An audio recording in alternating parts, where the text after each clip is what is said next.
I would say that my first few years growing up in New York were quite hard. My parents basically decided to uproot their lives in their 20s with two kids. Most people will call me very much American, but I think I entered or transitioned during a period where I was still grasping my roots and I was just beginning to plant them in Korea to only have them kind of ripped out and replanted in the US.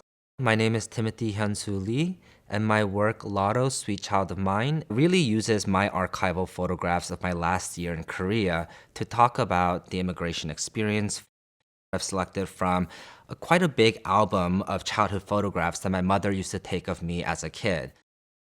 The reason why I fixate on this album for my work is that the moment we immigrated to the US, the trauma of immigration, of working, of assimilating, made my mother stop taking photographs at all.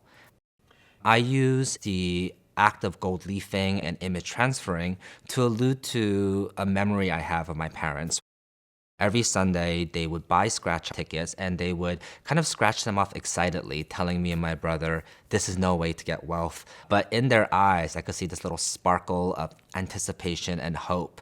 And for me, that really felt like the rhetoric of the American dream captured in a moment that I tried to find in my own works through this process of image deterioration and transferring and revealing and obscuring. I mostly know the stories of my grandparents on my dad's side. My grandfather actually passed before I was born, so I never got to meet him. He was born actually in China, and then at age, I think it was 13, him and his eldest brother decided to move back to Korea to their homeland. When he was 23, he joined the South Korean National Army, and he was one of the only soldiers who could speak English, and he kind of, rose the ranks and got his name known, got himself a scholarship to Seoul National University, and eventually became a diplomat, which is what brought our family to America. Well, my grandmother was born in North Korea, and right after graduating high school, she and her family kind of picked up everything and fled to Seoul, South Korea. She was very independent. And then when all of the men were away during the war, they needed more police officers, and she became one of the first policewomen. So I learned all of the stories through these photos and through just the stories that my family would tell and pass down.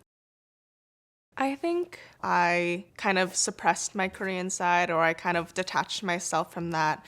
But I think it was also learning through my family's history and also just Korea's history that made me realize how resilient and how just brave my family was for making all these sacrifices. And that made me connect with my Korean self and who I am more.